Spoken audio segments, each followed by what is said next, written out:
We're live. EB's Marathon, episode 11. We're back, giving the weekly updates. Just checking in with you. And as usual, another week. You're looking good. Yep. And I see the mustache is coming in. Yeah, starting man. to get some chin hair and shit. I see you. Yeah, it's early, man. They said about 4 to 6 months. So yeah, I had to hit my head the other day. I was looking like that Samuel L. Jackson meme from Black Snake Moan. Yeah, I had to shave my head. It's the first time I had to shave my head and forever. It felt good too. I bet it did. Yeah, it felt good to be able to break the little shit out, the little shaving cream, the little razor, and I hit that bitch, and yeah. Had to trim my face up a little bit, yeah. So and you know what? All of that I think is a good sign that the transplant is taking well, you know. Absolutely. Because I'm a couple months in, lower a couple months in, and it should be everything that I read said, about 4 to 6 months before the hair started coming back. Eyebrows and filled in good the last couple weeks. Because, like I say, Jordan said I look like Deadpool a couple weeks ago.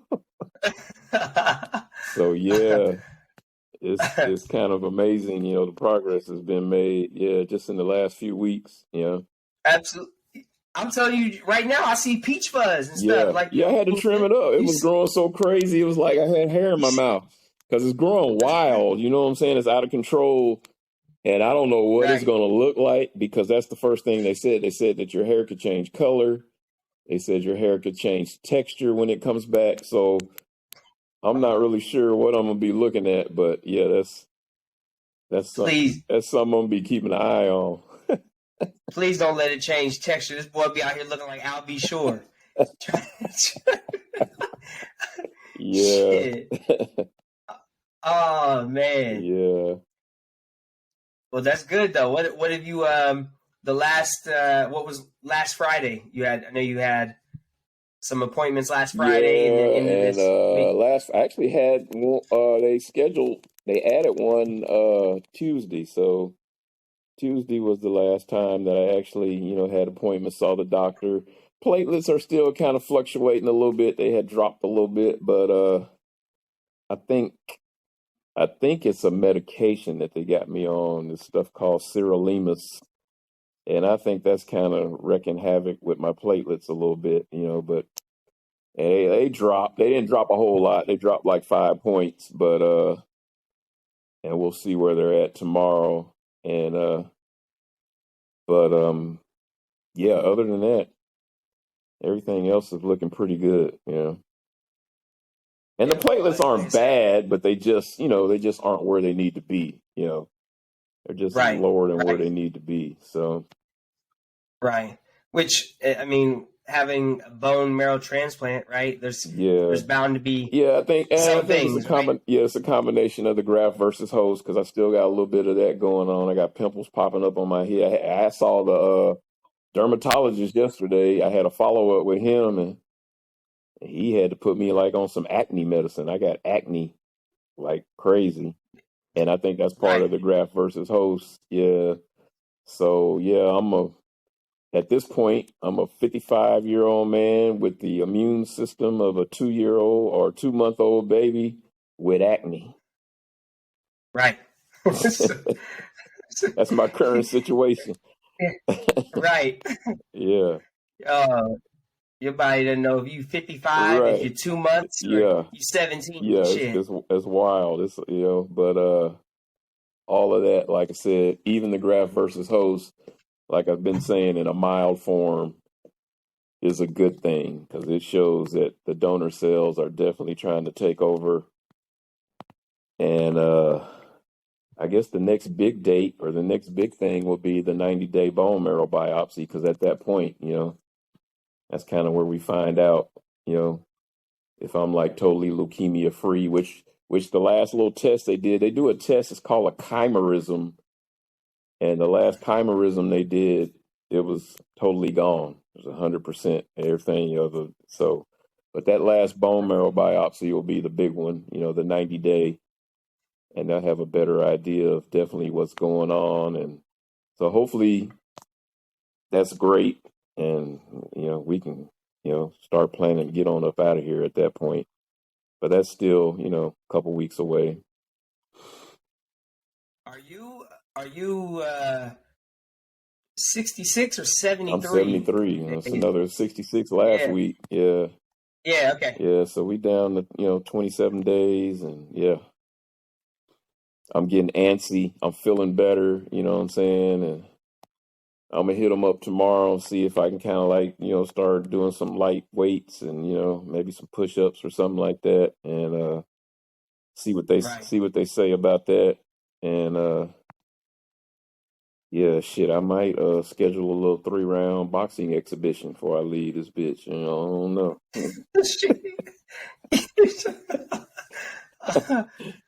Who would be your opponent? Shit, Gary Coleman.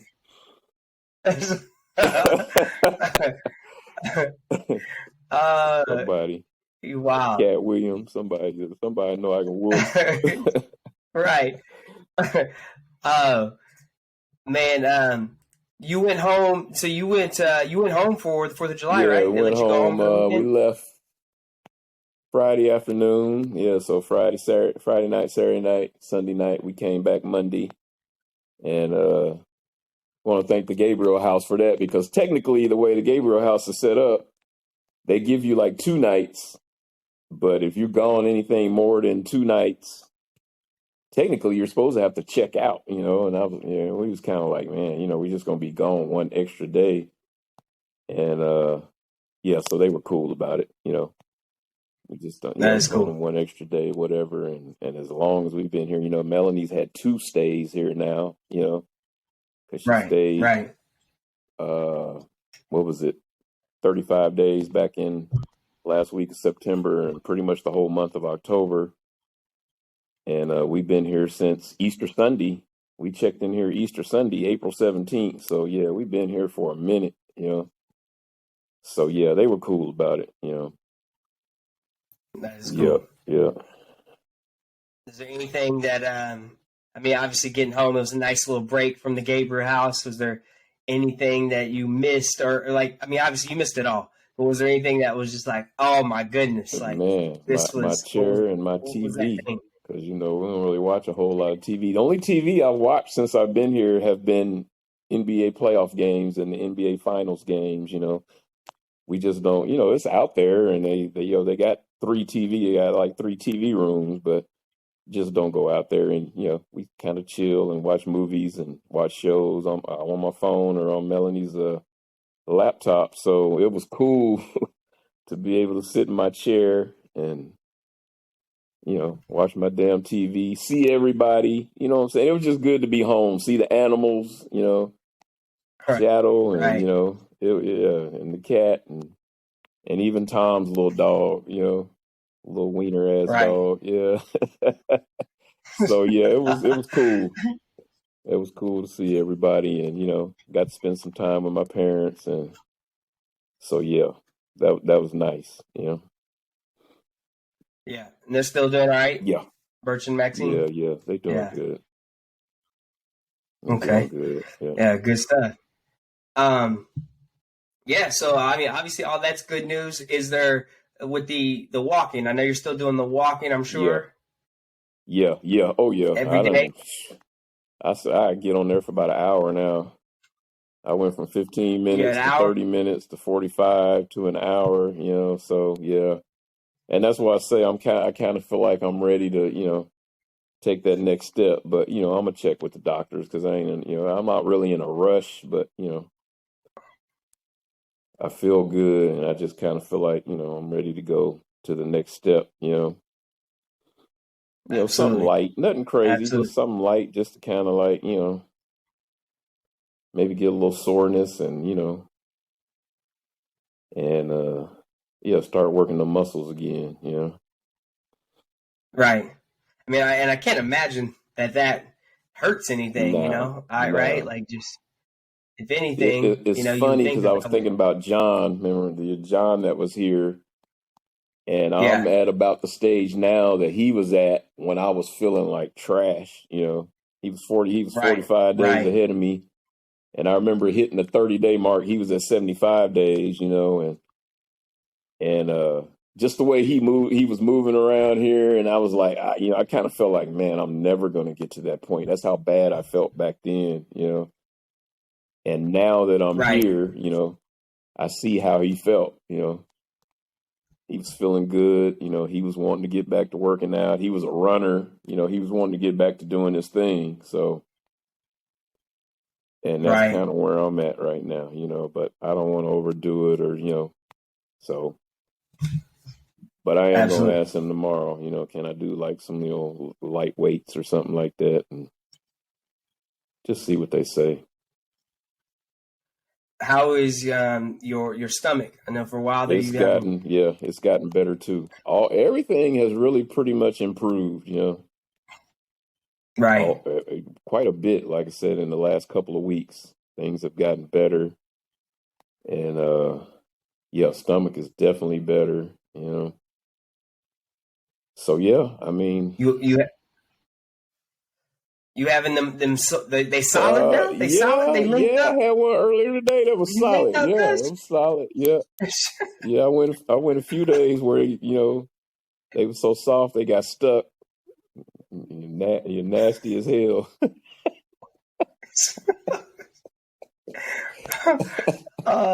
Yeah, get about 3/4 of the way out and then decide. I think we want to go back up in here. You know what I'm saying? Like, oh. uh, But yeah, hey, so it's been you know what though? gradual. That might be too much information, but yeah, it's been gradual. It's been gradual, but it's definitely gotten better. And so yeah, I mean, honestly, yeah, the last few weeks I've seen quite a bit of improvement. Like I said, the only thing that's kind of in question now is kind of like the platelets. And I'm gonna talk to him tomorrow about that medicine because I actually it's funny because the sirolimus, I got 3 different bottles in there. I got a 0.5 milligram, I got a 1 milligram, I got a 2 milligram. I think I started out with the 2 and they ended up going back down to the 1. They put me on the 0.5 for a while and that wasn't quite strong enough. But I think the 1, they did say that the sirolimus mixed with the graft versus host could cause problems with my platelets. So yeah, I'm definitely Right. gonna talk to him tomorrow and see maybe it might be time to go back down to the 0.5s, as I Right. just might be taking too much, and it might. So we'll see. We'll talk to him about it tomorrow and see. And then, like I said, I know the graft versus host is still there, and it's mild, and like I say, that's actually kind of a good thing. But yeah, these pimples popping up on my head is like phase 2. They just kind of every morning it seems like I got a new one, and they don't really. Oh, it's weird. It's not like they come to a head like a pimple and you pop it. They just kind of sit there for a few days. You know what I'm saying? And don't do anything. Right. So yeah, they got me on this acne medicine now. Like, damn, I thought I was through with all that. Right. But this thing when you were saying, I know that might be TMI, but that's kind of part of Yeah, this, documenting this right. journey, right? Because it's giving the update on you, and it's Yeah, also, for somebody else who maybe one day be in this situation or who is yeah, in this situation, and they see it and they can yeah. know, that's part of it, Yes, I right? mean 73 days till I had a 73. that was a long time. And Right. early on that diarrhea was just draining. I mean, man, yeah, Right. that stuff dehydrates you and everything else. So yeah, it was good. It was good. It was good to finally Right. For reach sure. this point because I was like, damn, when's my stomach gonna get better? It's like, when is this? Right. That was one of the things I was worried about. But it took some time. But yeah, How's your weight been? I know, like where I you at have. now in Uh, comparison? I'm probably about 77, 176, 177, which is probably pretty good for me. You know what I'm saying? At one Right. point, like I said, early on when I first got diagnosed, I went from like 182 down to like 164. You know, I lost quite a bit of weight that first Right. time, actually, when I first got diagnosed. And I actually came in for transplant kind of heavy because I was, before transplant, I felt really good before transplant, which is what they wanted. They wanted you to Right. be good and healthy when you come into transplant. And I was eating everything because I just kind of knew that after the transplant, it wasn't going to be the same. So I came into transplant damn near about 190. So I lost the weight, but the Right. weight that I lost is probably weight that I needed to lose because I really don't need to carry that much weight anymore. 190 is just kind of heavy for Right. me now. So I'm actually cool Right. where I'm at Right. right now, and I'm eating good. But I think that time that I spent on that treadmill kind of burned some of that up. So Yeah. I think if I wasn't doing anything and I was eating the way I'm eating, I probably would be gaining quite a bit of weight. But I really don't want to do that. And then I know once I Absolutely. get to working out again, and develop a little bit of muscle mass. So I don't want to get too crazy. Right. So you trying to Yeah, leave some yeah, wiggle room so yeah, you can, what I'm saying, get on some anabolic steroids and get swole. yeah. uh no, that's cool though. Yeah, I mean, in terms of all that, I mean, obviously, all good news. Like I said, from the beginning when you hopped on, and I see the hair, I see your face, like I see it in you more Right, than right. anything. Yeah, So it just kind of came out of that's nowhere, like I said, and it came quick. And like I said, yeah, I it looked did. and I was like, oh man, the eyebrows are filling in too, because they was pretty much gone. And so yeah, in the last couple of weeks, yeah, I've definitely noticed some changes. And yeah, like I said, it was good to break that razor out, hit that head, because I ain't had to do that, which is actually kind of nice. But when I saw that fuzz up there, I was like, oh man, I got to do something about this. So yeah, Uh, shit, got that peach fuzz look like Pepe Le Pew. Shit. yeah, uh, what else though? So, just outside of the medical stuff, we're obviously we talked about that for a little bit, but what's really on your heart or your mind at mm, this time? Because I know you got a lot of time to sit back and yeah. reflect. I don't know, not much. I've been kind of like just chilling. Yeah, I don't know. It's so much craziness going on that the young yeah, people out here shooting each other and police shooting people. 60 times, firing all these shots. I don't know, man. It's really kind of depressing, honestly, the way things are yeah, going. And I saw Joe Biden, giving out the Presidential Medals of Freedom today, and people trying to clown who he gave them to, and the one that stood out to me. I mean, I know they be on Simone Biles and they be on what's her name, soccer player. Everybody likes to clown her. Megan Ooh, Rapinoe, Megan yeah, Rapinoe. but it's funny to me to see people bashing Joe Biden for giving John McCain a presidential medal of free, you know what I'm saying? And the same people that's Right, bashing him were the same people that in 2008, I can guarantee you, voted for John McCain when he ran against Barack Obama. right, You know what I'm saying? And absolutely, it just kind of absolutely. shows you, man, that I don't know. Yeah. Some straight up Yeah, backstabbing snakes, bro. yeah, Yeah. yeah. It took the last guy talking shit about him, and now all of a Yeah. sudden they don't like Yeah. him. You know? Yeah. Yeah, Yeah. He was a war veteran and this and that. It was like, you know what I'm saying? Back then, John McCain was like the man for the GOP. Don't you talk about him? He's a Yeah. war Oh, veteran yeah. and he was a prisoner of war. You He's know a what I'm saying? hero. All that patriotic Absolutely. shit, you know.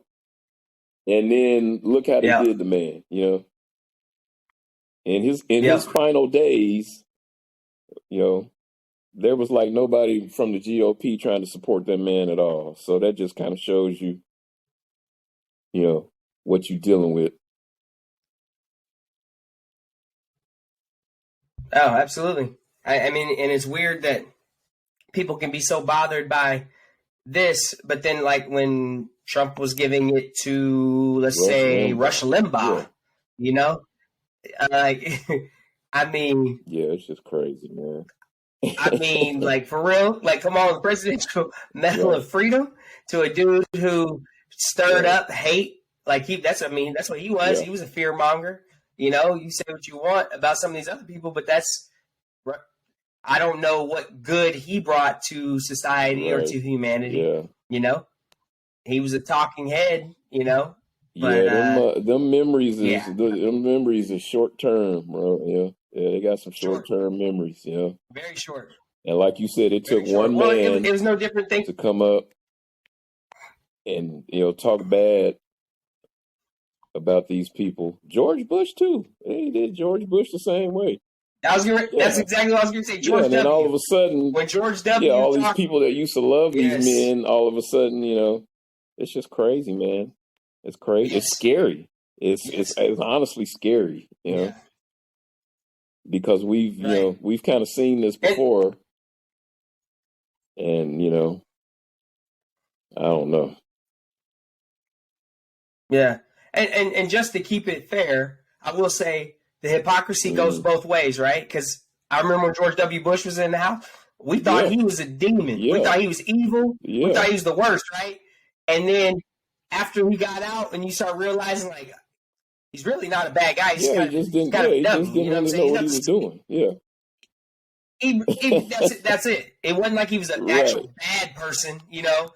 So shame on us, you know, people left of center for making him out to be this evil demon that he actually was not, right? And then we get an actual dickhead in office, and then we realize, like, damn, we thought we had it bad then, you know. And that's the difference. And then the people that used to have voted for him, you know, between people like us, because we will be willing to admit, you know what, we were wrong on that. Yeah, we were wrong. We were wrong on that. You know, wrong. Yep. Yeah. And then, yeah, I mean, the people that voted him into office for 2 consecutive terms are some of the same people that turned on him whenever he said, you know, he didn't endorse Trump. Right. You know, he said he wanted no part of that, right? And all of a sudden, everybody who's against him is a rhino, you know, a Republican in name only, you know? That's why I say it's just so weird. Backstabbing. I don't know, man. I don't get it, but yeah, I know. For me, the burning thing was literally that Jalen Walker shooting. And again, it's one of those things. Like, I don't even know why I do it at this point where I even watch the videos. I torment myself, and maybe I'm a masochist at heart and don't even know it, because I watch these videos, man, and it just, like, on the outside, I'm smiling and happy, whatever. I try to find that, but man, internally, like, I'm just burning up. Like, here we go again, man. And like in that thing, you know, people were like, well, you know, he should have complied, all this shit, right? So this man hopped out of his car or whatever, ran, doesn't have any warrants for his arrest, no priors, nothing. Literally, what people are in May, his sweetheart, his high school sweetheart and fiance died in a car wreck, bro. So for the last month, his family said, you know, I mean, she died in May, and they were supposed to be getting married, right? And they said for the last month of his life, like, he'd been in a weird headspace. And who wouldn't be when your high school sweetheart, your fiance, died suddenly in a tragic car wreck, right? And so I guess like late June, like June 25th, 26th or something like that, police tried to pull him over, and I guess he just drove away. Like he just never pulled over. And And then, they said the cops, when he went from one part of town to Akron or whatever, they just kind of let him go, like it was, that was it. And same thing, they were pulling him over for a tail light being out or something. And then same thing on that July day, just, the other day, like went to pull him over again. And this time he took off, and supposedly at some point in time, they said he fired a gun from his car. This is what they're saying. In the video, right? you couldn't really, even the police chief said in the video that it's kind of hard. It's kind of hard to tell, I mean, if he actually fired a gun from the car, right? Then why? If he was firing the gun from his car, then why were they running up on the car? Wouldn't they be taking shelter? Wouldn't they be getting behind something? If you think somebody's shooting at you, why are you running towards them, right? Like we see that time and time again. They don't. So that didn't make any sense. So then when he gets out, he takes off and runs, right? He's running from them, and then all of a sudden, all 8 officers shoot him. 90 bullets fired, 60 of them hitting him. And then the gun's still in the car. So if he was really like dead set on shooting them or trying to harm somebody, I don't understand why they were running towards him, and then why he left the gun in the car. You know what I'm saying? Like that man at no point in time was trying to kill those officers. You know what I'm saying? Or hurt those officers. But again, we see it, where they kill this man, they justify it, they try to find all the reasons, and again, no priors, no nothing. And the whole thing was just from a tail light being out. Right. A tail light being out. Right? And again, his fiance dying in a car wreck at the end of May. And he just been in this funk. He probably had that gun. They don't even know. He might have had that gun to go kill himself if he was that sad and that bad of a place. It wasn't necessarily it just messes me up because they're quick to talk about serial killers. Or excuse me, not serial killers, but these mass shooters, and talk about their mental health. And we actually have a dude here who obviously had bad mental health because of a tragic event that happened in his life, And guess what? He doesn't get to come back from that. As a matter of fact, not only does he not get to come back from it, they just riddled this man with bullets completely. Overkill. 60-something bullets. He didn't kill anybody. He didn't kill anybody. Like that's crazy. And they apprehend another shooter. And it's not that I want them to kill these mass shooters. I mean, would they deserve it? Absolutely. Right? Who's gonna be mad at them? Who's gonna fault them if they did? But I'm not even calling for that. I'm just saying, like, where's the consistency? And time again, unarmed black people are being shot and killed. And we're just supposed to, people say that play stupid games, win stupid prizes, or should have complied and all this shit. But these mass shooters, when you go out and you kill a bunch of people, where's the compliance in that? Man, it's weird, man. But the rules are always different for us, The rules are always different for us. I'm going to have to tell my story and my, encounter with the police. Oh, yeah. And that whole comply shit, So, yeah. Yeah, I don't know what you're waiting for. Yeah, you definitely will. Because it's kind of long, but and it's like people don't understand, they don't get it, Yeah. But no, I was Go ahead. I don't know. That's another one that just kind of baffles me. It's like and people don't realize that when you black in America and you get pulled over by the police, you don't know what's going to happen. Whether you following their commands or not. It's kind of like, we've seen it too many times. Even when people are trying to comply, and they still get killed. Still get shot. Right. Because it's scary ass police out there, and I don't know. It's just frustrating. Yeah, Philando Castile is a primary, person. He's in the car with his girlfriend, his girlfriend's kid. He tells the officer getting pulled over for some kind of traffic thing, a minor traffic thing. He works at a school, legal and he gun wasn't even owner driving. He wasn't and tells the driving. cop, Crazy. Yeah. yeah, and tells the man, yeah, I have a weapon on me. I legally have a weapon on me, And then he's asking him for his ID and stuff. He goes to reach for the ID. Go reach and shoots him. I mean, there's some of them, like all of them are bad. There's so many, right? There's so many, and they're all bad. But man, there's some of them that stand out even the most. And you're like, I get you trying to justify this, and this one. Right, but how do you justify this one? And that's funny you brought that up because I saw a story today yeah. where the officer who shot and killed Tamir Rice got a new job in policing today. Like, it's crazy. Oh, yeah. Yeah, 12-year-old That's one of the kid. worst ones. Yeah. That's one of the worst ones. Yeah. Tamir Rice, yeah. He was shooting that kid before the car even came to a stop, was gunning him down, Yeah, and that's what I don't think when, again, talking about mental health in this country, I don't think people, like, we're quick to talk about the young, rural, white kids and things like that and their mental health, right? Because that's the thing that seems to make people want to make a change. When the opioid crisis, it's been a thing in the inner cities, and then when it spread to the rural places, that's when it was like, oh shit, there really is a problem. People get in an uproar or whatever. But I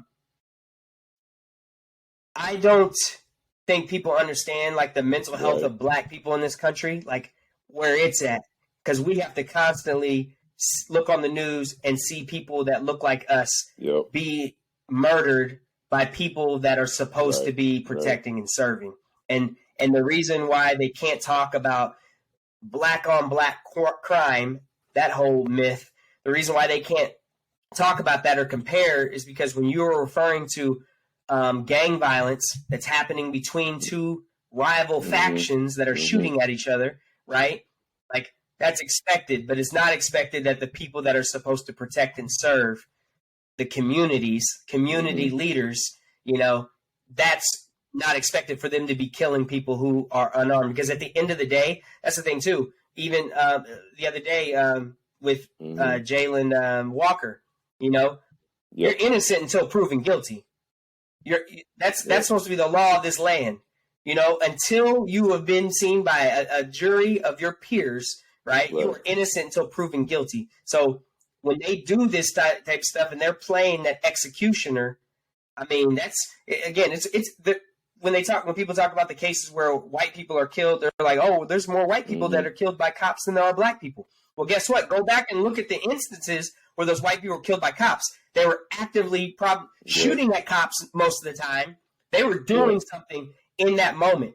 I think that's the difference. It's not about the numbers. It's about the raw, hardcore evidence of how many were actively doing something to be shot, and then those that, they're actually empty-handed, didn't have any weapons on them, and they're running away. That's the part that happens far more often with minorities than it does with white people, period.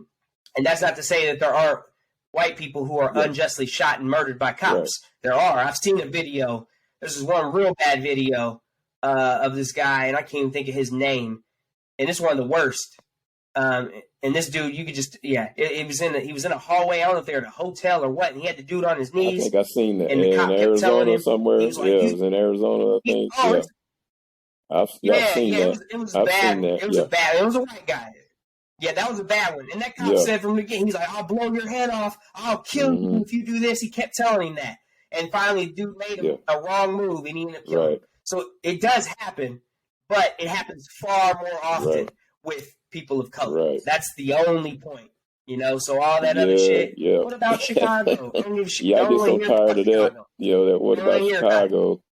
Because last time I checked, first of all, Chicago is in America. They be trying to act like Chicago is in a foreign country somewhere. You know what I'm saying? Absolutely. And it's like, right. You're right. They quick with that. What about Chicago? And the crazy thing about Chicago is that I've seen a couple TV programs now where those guns in Chicago are coming from red states down in the South, bought legally, and then sold in Chicago for 2, 3, 4 times the amount that they were bought, legally, because there's the Absolutely. market for it. It's kind of like Mexico. Yep. Them cartels are armed like they like armies down there. But they got one gun store to the teeth in the whole country of Mexico, right? In Mexico City, and they say it takes months to get a legal gun out of there. So where you think they getting these guns from? Right? They coming from America, and a lot of them are legally bought and sold because it's a racket. It's a money making racket. It's better than selling dope in some cases. You know what I'm saying? Yeah. But people don't want to have those discussions. They don't want to talk about all that. It's just always the animals. The animals are killing the animals. Black and brown people shooting each other. So we're not concerned. Right. And not even looking at the numbers, and it's something like 93% of of black people are killed by other black people. 89% of white people are killed by other white people. So people don't kill just by race. They kill where they live. They kill who they're near. Exactly, who you live around. That's how crime happens. But it's made to seem like Yeah. I don't know. It's like I said, it's just frustrating. It's frustrating. Yeah. It's the same conversations. It's the same conversations all the time. But I find myself, man, I post this stuff, and not because for myself. I post it because I know that there are people on my social media, right, who I'm friends with or who follow me, that I know if I didn't post it, they wouldn't see it, because they either don't follow, certain people or certain groups, or they don't see whatever. They don't kind of see what they want to see. I'm like the only link. Yeah. Exactly. And that's the way social media works anyway. It's catered to that now, right? It shows us what you're most likely scrolling, so it's going to show you that. So I follow a lot of these groups and organizations or whoever that, they're going to show you all the stuff. We're going to see all the violence and the brutality and things that happen towards black people. And not that I get anything from that, but I share that because I want other people to see it and to really be like, damn. But then the other part of me is like, well, is this also desensitizing people? Dude, like, if they see it too much, are they just desensitized? They're like, oh, that's nothing. They need to see something different. That's why George Floyd was bad, because this wasn't a person being shot. Like, we watched him for 10 minutes beg for his life, and so that was a little bit different. It seemed a little worse. But, I mean, all these killings, man. I mean, Walter Scott, he was running away from a cop, slow as hell. Slow as hell. Cop could have easily run him down and tackled him, and then just shot him 8 times in the back, I mean, there's so many. There's so many. And you don't, we always say, when will it stop? I don't know. I don't know. I don't know. That's heavy, it's heavy. So anyway, I don't even know how to transition from that. Tough.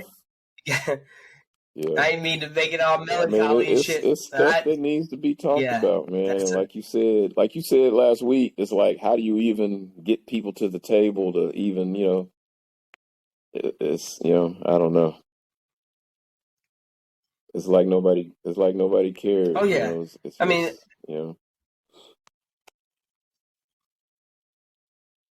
they don't, and people don't. Americans in particular. And it's not just Americans, but it's mainly just Americans, right? And Americans, we like to play this big. We love, America. We love Americans. We love our country. We're so proud. But really, it's people don't. I mean, they don't give a shit. It's all about just them and their close knit group of people. They don't truly care about. And they don't. They don't, I mean, and it's just, I don't know. It's funny, man. And I have people, again, I know people who they don't have any other black people or any other exposure to black people outside of me. Like, literally, I would be if they were to talk to somebody and be like, oh yeah, I have a black friend, like Kellen would be their black friend. You know what I'm saying? And that's another reason why I feel the need to have these discussions. The reason why I feel the need to say these things and make the posts, because I want them to also see, yeah, you look at me in this certain light, like you know me, but you don't. You look at me for me. That's what they say. I don't see color. I just, you're just you. No, I am me, but guess what? I am black. I'm very fucking black. I'm black maybe for anything else. All my life. Oh, you're not like them. Shit. Then you really and truly don't know me then. Yeah. Because I'm just like them. Right. I just been, right. Just been in a situation where I was cultured. You know what I'm saying? So I've been in different places around different races and different people, and I just kind of, learned how to conduct myself in whatever crowd that I'm hanging in, Right. It's funny. I've had people when they're talking, they're like, "Oh yeah, this one time I was in New Orleans and I was going through this one area and it was like, there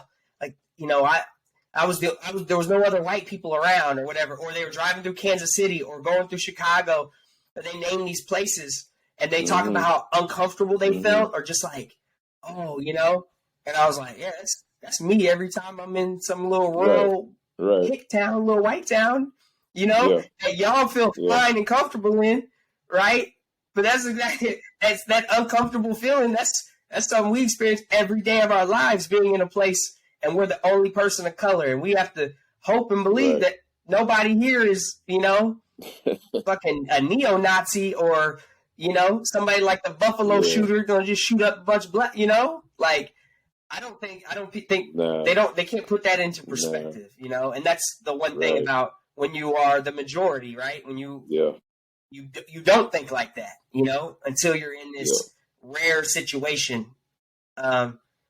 And then them tables turn for a moment and they're like, oh yeah, I know what that felt like. And like, that kind of reminds me of the story of Jordan talking about when he was in Harrison, Arkansas,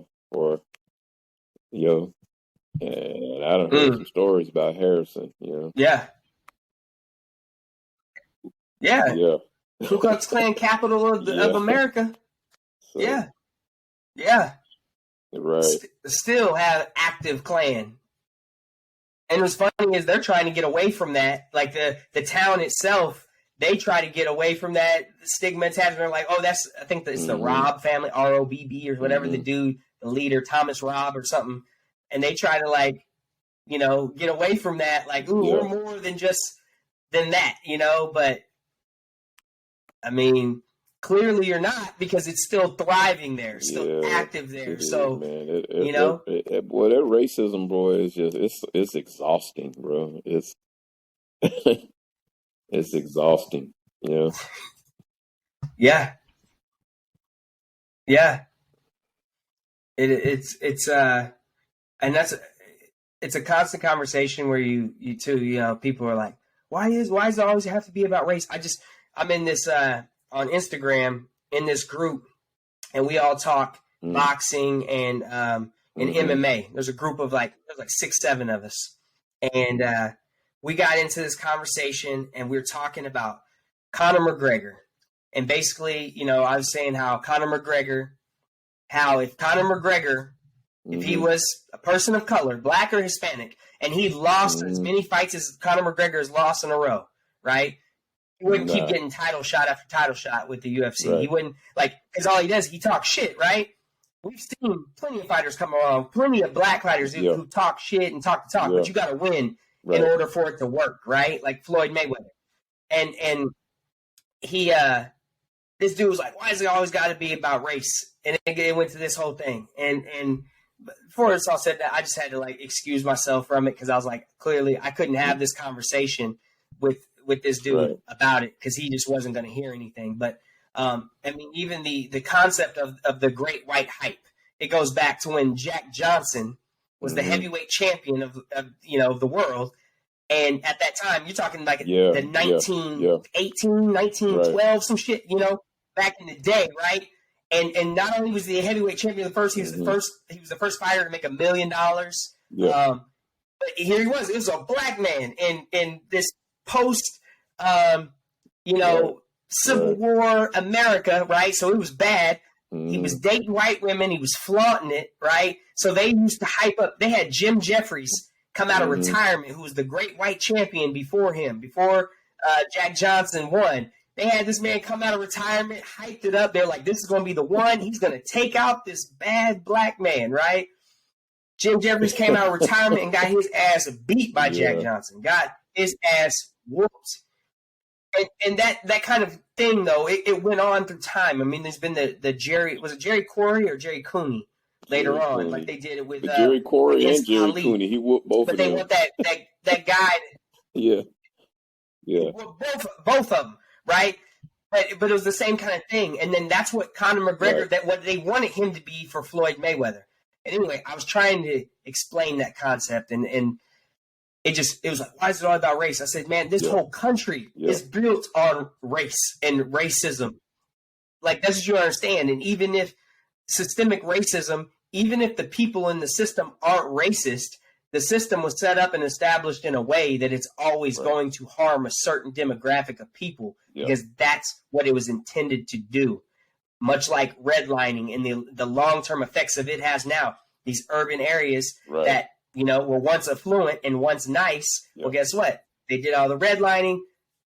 Money was pushed elsewhere. No education, blah, blah, blah. Now we're seeing and reaping the long-term effects of that. And that's what people don't understand. That's not to say that there aren't good people in the school system or in the city or law enforcement or whatever, but these systems were set up with all that in mind. And, it's exhausting. It is exhausting. It is exhausting. It is. I don't know. I'm sorry. I'm fucking hyped now.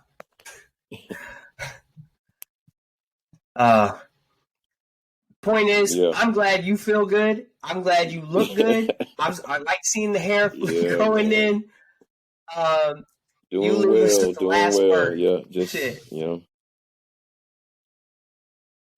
trying to ride out these last few weeks. Yeah. And you should be 25th. You'll be close. Your birthday's what? The 25th. Yeah. Yeah. So you'll be getting close. Hell yeah. Got a few people that said, Eula Strong said, praying for you, Mr. Ercil, in Jesus' name for healing.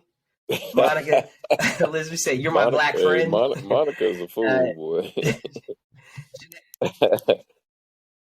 Oh, no, I love her. Like listen, when I was in Japan, she made my time there good. Like, she was what they call a first sergeant, and the first sergeant is basically like, they're like the vice principal of a unit. So if you get in trouble, you're going to the first sergeant.